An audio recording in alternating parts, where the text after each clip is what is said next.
Absolutamente todos los cristianos debemos estar preparados para dar una respuesta razonable y con amor a toda persona que nos haga preguntas complicadas. Y yo entiendo que quizás sería imposible poder llegar a decir que podemos tener respuestas para todas las preguntas que quizás nos hagan. Pero hoy voy a enseñarte 5 preguntas que en mi experiencia son las más comunes. Quizás ya te las han hecho y quizás no has sabido cómo responder. Así que vamos a ver estas preguntas y como siempre despejemos para aquí. Antes de comenzar a hablar sobre las respuestas y las preguntas que vamos a estar tocando, primero hablemos de la importancia de la apologética.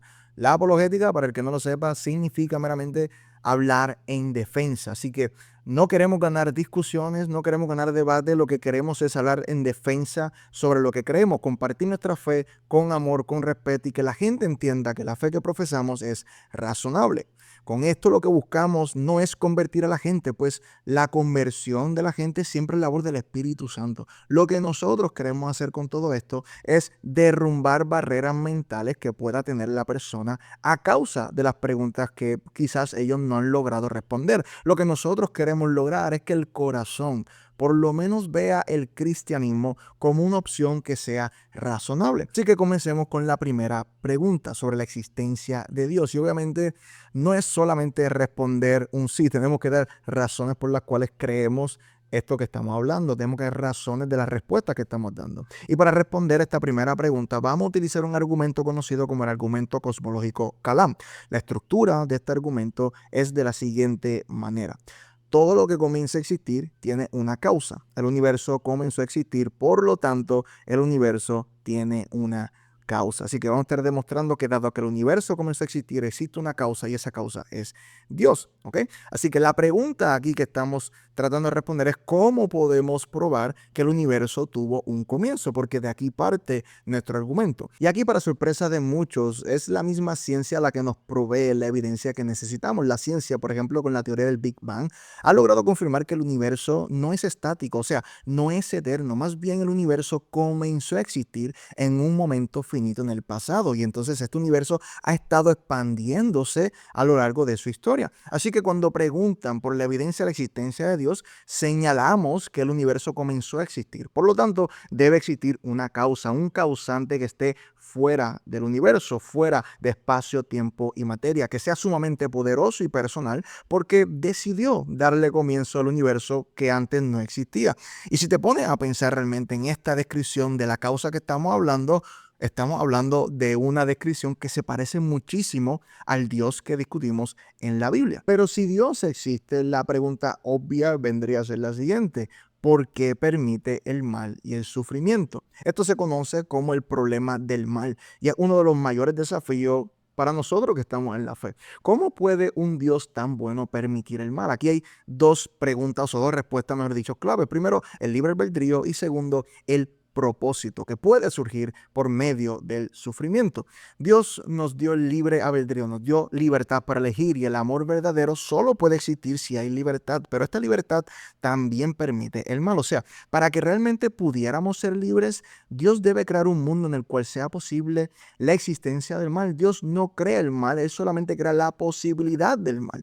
Es el ser humano con sus acciones que toma con su libre albedrío que hace que el mal entonces se convierta en una realidad. Así cuando vemos esta realidad del mal que nos pega tanto y nos incomoda tanto y la utilizamos como una objeción para Dios, realmente tenemos que entender que Dios no fue el que provocó la maldad. Dios solamente por crear un mundo en el cual debe existir la libertad, debe existir agentes libres que decidan, Él necesariamente tenía que permitirle a estos seres libres, o sea, a nosotros, poder tomar decisiones que vayan en contra de su propia voluntad, provocando entonces que la maldad sea una realidad. Al igual, otra forma de ver una razón del por qué existe el sufrimiento y el mal en el mundo es que puede ser que Dios mismo utilice el sufrimiento para bien. Un ejemplo clarísimo de esto es la misma cruz de Jesús.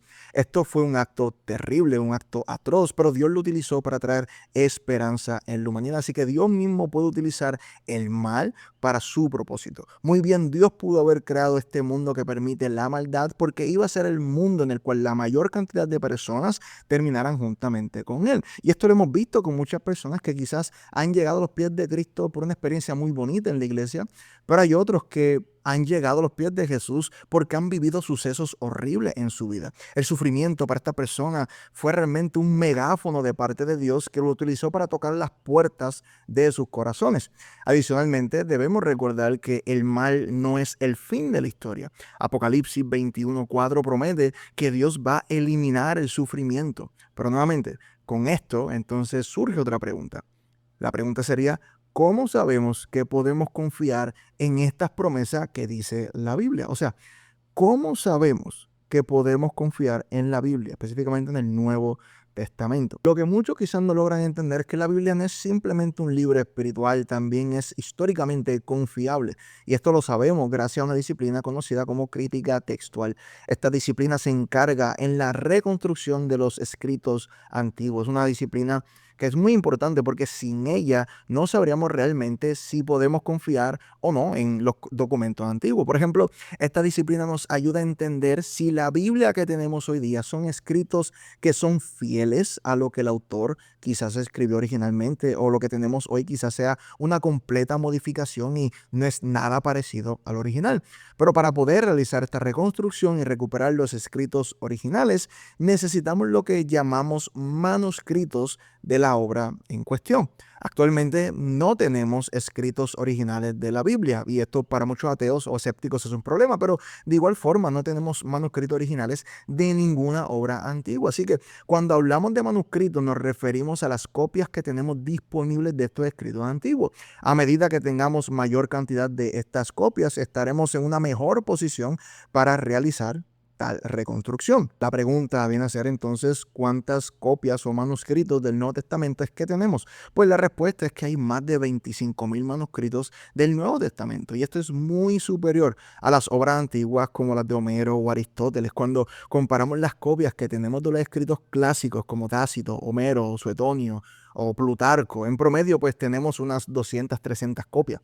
Quiere decir que si estos escritos se consideran como confiables con solamente unas 300 copias que pueda dar un vaqueo, ¿verdad?, para la reconstrucción, pues la pregunta es ¿por qué no vamos a confiar en el Nuevo Testamento? Porque claramente tenemos muchas más copias que ellos. No parece que debiéramos dudar de la confiabilidad de la escritura, porque si no, entonces debiéramos de dudar de todos los escritos clásicos, y esto realmente no sucede. Así que vemos claramente que la Biblia lamentablemente no goza del beneficio que gozan muchos escritos antiguos, porque el Nuevo Testamento, siendo el escrito antiguo con mayor cantidad de manuscritos para su reconstrucción, lastimosamente viene a ser el libro que más se duda, y no se pone en duda otros escritos con muchas menos copias. Pero la mayor evidencia de nuestra fe no son los manuscritos, aunque es un tema muy interesante, sino que lo más importante para nosotros es el tema de la resurrección de Jesús. Y claro, dado a que el cristianismo depende de este evento, pues la pregunta lógica viene a ser,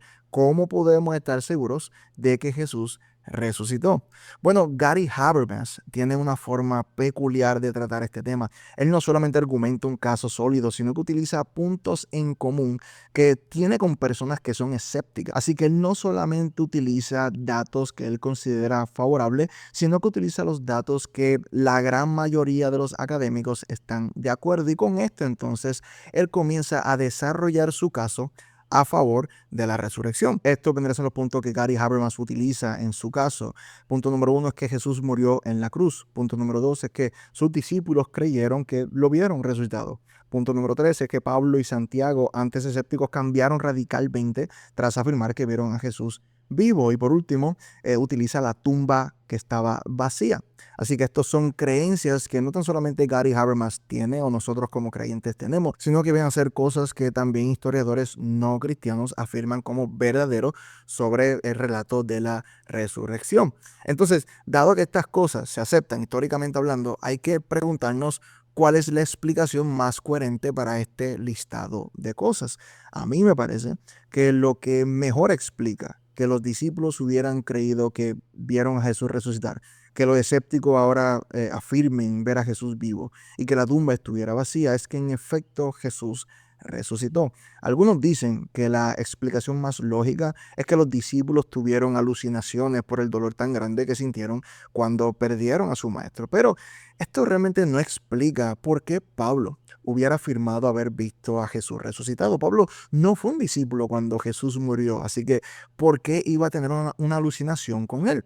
No tiene sentido. Lo que sí tiene sentido es que realmente Pablo tuvo un encuentro con el Cristo resucitado y esa es la razón por la cual abandonó todo y dejó de ser uno que perseguía a la iglesia y se convirtió en un perseguido en conjunto con la iglesia. Ahora, eso es lo que creemos de parte del cristianismo, pero una pregunta muy interesante que usualmente surge es que si será posible que Dios se haya manifestado a través de otra religión. O sea, ¿qué tal si para nosotros quizás Dios se manifestó por medio del cristianismo, pero quizás en otro lugar se manifestó a través del budismo o a través del islam?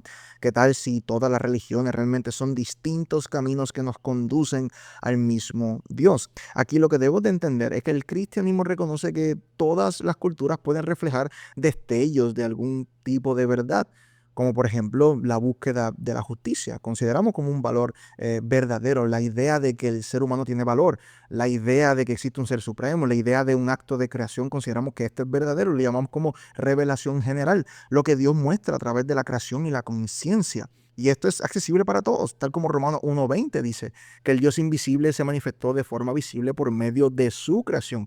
Así que de modo tal que nadie tiene excusa para no creer en Él. Así que no importa en qué cultura te encuentres, parece que Dios hizo la forma de que algún conocimiento sobre Él sea accesible. Pero la pregunta luego viene a ser, ¿cuál es el Dios que existe?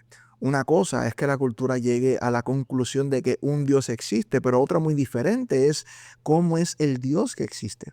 Y aquí entramos en lo que llamamos revelación especial. Cada cultura o religión puede tener una revelación especial de cómo muestra los detalles sobre la deidad en la que cree.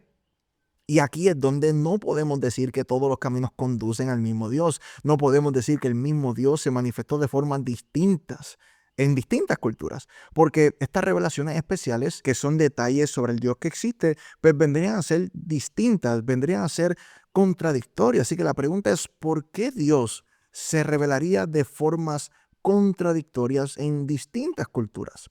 Lo que realmente esto no tiene sentido. Lo que sí tiene sentido es que es una realidad de que existe un Dios y el ser humano ha construido, formulado distintas opiniones sobre el Dios que existe. Pero dicho esto, tenemos que entender que no todos podemos estar bien acerca del Dios que existe. Si es que tenemos opiniones distintas, el caso sería que o todos estamos mal o quizás alguien de las religiones o algún individuo está bien sobre las cosas que se afirman acerca de Dios. Pero es imposible que todos estemos en lo correcto cuando cada grupo, cada cultura, por así decirlo, religión, habla de cosas distintas del Dios que existe. Para el cristianismo, Dios se dio a conocer plenamente en Jesús, como dice Hebreo 1 del 1 al 2. Él es la culminación de lo que Dios quiere decirnos. No es arrogancia decir que Jesús es el único camino, es ser fiel a lo que Él mismo declaró. Y yo sé que la próxima pregunta, y muy lógica, es decir que pues eso es lo que tú crees, ¿verdad? Eso es lo que creemos como cristianos, pero